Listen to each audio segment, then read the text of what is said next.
Well आज की video में बात करें एपिसोड 26 के बारे में। इफ इन इस पहले एपिसोड देखे ही नहीं, प्लेलिस्ट का लिंक डिस्क्रिप्शन में जाए, बड़ी संख्या से खुद कर सकते हो।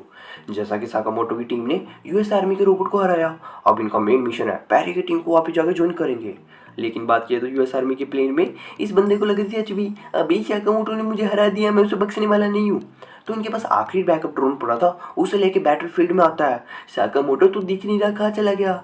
बेशक से बिना रेडार के ने हराना काफ़ी मुश्किल, लेकिन ज़्यादा देर की बात नहीं, बिकॉज हवाई मैन की टीम बैठी थी जो कि मेन प्रोग्राम को हैक करने का काम कर रही थी। और बेशक से वो टाइम दूर नहीं जब हमें भी रेडार की एक्सेस मिल जाएगी और सभी को चुन चुन के ख़त्म कर देंगे। वही बात की तो हवाई वाली टीम की, जहाँ पे ये बंदी हैक करने की कोशिश कर रही थी मेन प्रोग्राम का एक्सेस कोड। हाँ, ये वो सेक्रेटरी नहीं है जो कि मरी थी, बल्कि उसकी ट्विन सिस्टर है। और कहती है मैंने फाइनली हैक कर दिया। तो अभी अचानक से उस कंप्यूटर में काफ़ी ज़्यादा धुआं धुआं और कंप्यूटर जल गया। पैरी जानता था कि हवाई में हमारी टीम बैठी जो कि हैक करने की कोशिश करेगी, और उसने एक सिक्योरिटी ग्लिच छोड़ दिया। काफ़ी समझदार है, लेकिन हमें पैरी को सुलटना कोई ना कोई तो जुगाड़ सुलटना ही पड़ेगा। जैसा कि एडा ने होस्टेज ने 2 ग्रुप बनाए थे जिनकी ड्यूटी थी कि बाहर की तरफ पैरी दरारी रखो, कोई भी अगला बंदा हमारे बीच में ना पाए। लेकिन लड़की वाले ग्रुप में एक बंदी की हिची पिची हो रही थी, वहाँ से कल्टी मारने की कोशिश, तभी दूसरी वाली लड़की उसकी टांग पे शूट करके उसे रोकने की कोशिश करती है। लेकिन उस इंजर्ड लड़की को रिप्लेस करने के लिए किसी दूसरी लड़की को वहाँ पे भेजा और इंजर्ड वाली को जग के वापस अंदर की तरफ लेके आए। एक बार के लिए जिसने गोली मारी थी वो भी काफ़ी शोरगुल होती है, मुझे माफ़ कर दो, मैं उसे मारना नहीं चाहती थी। हाँ भाई टेंशन मत ले, तूने जो करा बिल्कुल सही करा है, अदरवाइज एडा सभी आदमियों को मार देता। सही है, ठीक है ना। इसके अलावा एडा पैरी को भी कॉल करता है, अबे मैं नहीं जानता कि इस जगह पे अपन लोग कितनी देर तक है, जितना जल्दी हो सके सभी चिप्स का स्टेटस क्लियर सेट कर दो। इतना अच्छा यही रहेगा कि मेन प्रोग्राम जिसे एसएस कोड तुम रीसेट मार दो। लेकिन एक बार के लिए कहता है पॉसिबल नहीं है, अगर मैं ऐसा कर देता हूँ तो यूएस मिलिट्री के पास भी रेडार की एक्सेस आ जाएगी और हमें ढूंढ ढूंढ के चुन चुन के मार देंगे। इवन तो उसके हथियार भी काफ़ी तगड़े हैं, उन्हें सुलझना काफ़ी औखा हो जाएगा। लेकिन एक बार के लिए कहता है अभी कुछ नहीं होता, कर तो सही, आखिर में सर्वर रूम को डिस्ट्रॉय कर दियो ताकि सारा मामला वगैरह सुलट हो जाए। लेकिन कहता है अगर मैं डिस्ट्रॉय कर देता हूँ सर्वर रूम को, इसके बाद साकामोटो की टीम बीम वगैरह को यूज़ भी नहीं कर पाएगी। मुझे 5 मिनट दे, मैं फायरवॉल को क्रैक करने की कोशिश करता हूँ, 5 मिनट बाद बताता हूँ क्या स्टेटस बनता है। पर वहाँ पे वो ओल्ड वूमेन क्वीन एंजल्स के साथ कॉन्टैक्ट कर रही थी कि 2 बंदों ने हॉस्टेजेस बना रखा सभी लोगों को। इवन तो उसने कुछ लोगों को हॉस्टेज बनाते हुए बाहर की तरफ पहरेदारी करने के लिए खड़ा करा। लेकिन कोई दिक्कत वाली बात नहीं, हम उन सबको उड़ा देंगे। मन में है काफ़ी स्माइल, ट्योटा को डैड को भी काफ़ी सस्पिशियस लगता है। अभी तो हंस क्यों रही है? कुछ नहीं, वैसे ही मन कर रहा था। काफ़ी अजीब है। इन सब के अलावा पैरी की टीम का दूसरा ग्रुप ओडोर के साथ वाला सोचता है कि साइलेंस से एस्केप कर जाएंगे, सब लोग बैठे की इस टीम में भागने की कोशिश।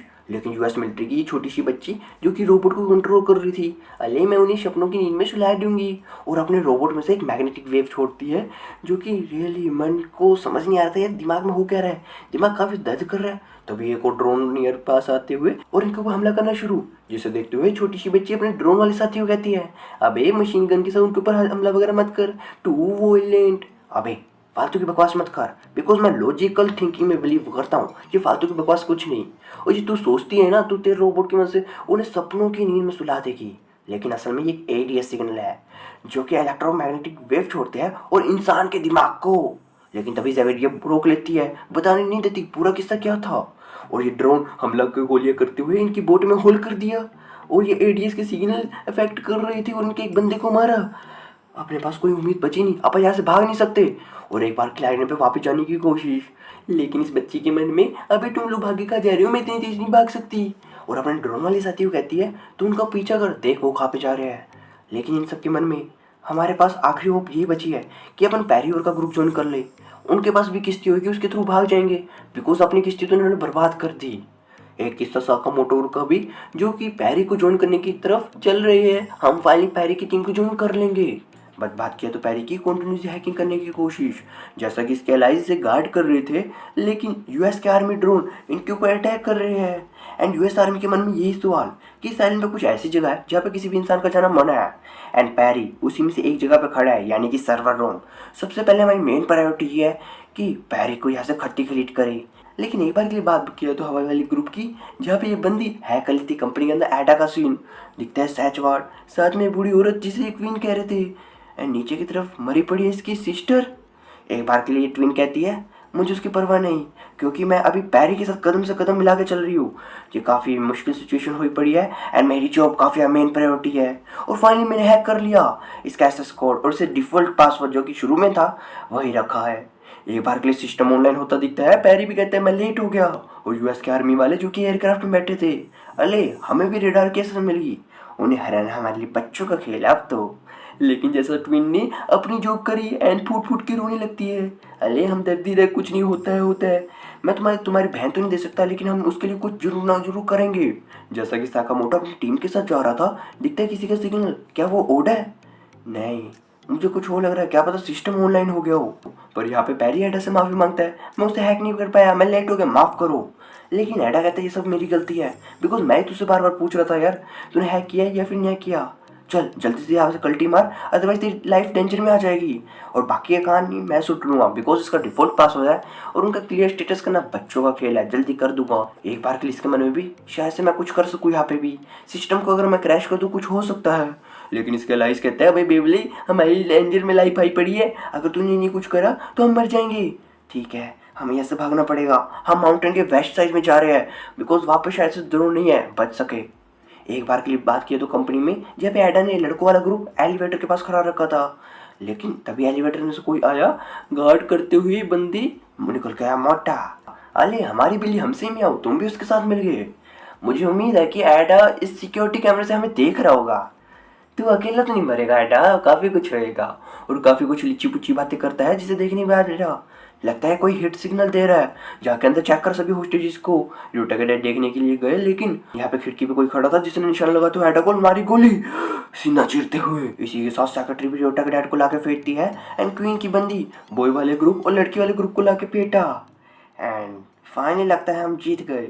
क्वीन भी पूरा का पूरा एसएस कंट्रोल रूप पे लेती है। इन सब के अलावा बात किया तो साकामोटो की तरफ पैरी ने कॉल किया। कहता है अरे सिस्टम फिर से ऑनलाइन हो गया, मैं काफ़ी माफ़ी मांगता हूँ, मैं मिशन में फेल हो गया। इस सब के अलावा कंट्रोल रूम से मेरा कनेक्ट नहीं हो पा रहा। लगता है एड और तुम्हारे डैड हमें उन्हें खो दिया हमेशा के लिए। लेकिन जैसा कि सिस्टम बैक हो चुका है, ड्रोन के पास तुम्हारी कोऑर्डिनेट्स है, वो तुम्हारी जल्दी पकड़ लेंगे। ड्रोन आते हुए दिखते हैं, जान बचाते हुए भी जंगल में भागे। फिलहाल मुझे समझ में नहीं आ रहा, सेंपाई ने काफ़ी कुछ किया हमें प्रोटेक्ट करने के लिए और खुद ही अपनी जान कुर्बान कर दी। मुझे लग रहा था वो दो पागल से लोग कैसे कंट्रोल रूम को संभालेंगे, लेकिन मुझे अब सभी लोगों को प्रोटेक्ट करना बनता है। मेरे पास कुछ ही बीम पड़े हैं एंड मेरे डैड, उन्होंने कहा था कि मेरा ध्यान रखेंगे, वापस आऊँगा, मुझे मिलेंगे। लेकिन कैसे? मोम का क्या बनेगा? ये सब कुछ मेरी वजह से हुआ है। मैं स्कूल नहीं गया, ना ही जॉब की, सोसाइटी से मुंह मोड़ के बैठ गया एंड डेफिनेटली मेरे साथ ऐसा कुछ होना था। ये सब कुछ मेरा फॉल्ट है। तभी साइड की तरफ से एक रोबोट वाला आते हुए, जिससे मेरी कंट्रोल करी थी, आती गोली फेंकनी शुरू, गुची गुची लगते हुए नीचे की तरफ गिरा एंड क्या पता मर जाएगा क्या, समझ नहीं आ रहा। देखते हुए एक बार के लिए देखना बनता अगला एपिसोड, जल्दी पता चल जाएगा कि क्या बनेगी इनके साथ। मेरे चैनल पे आने वाला है, तब तक के लिए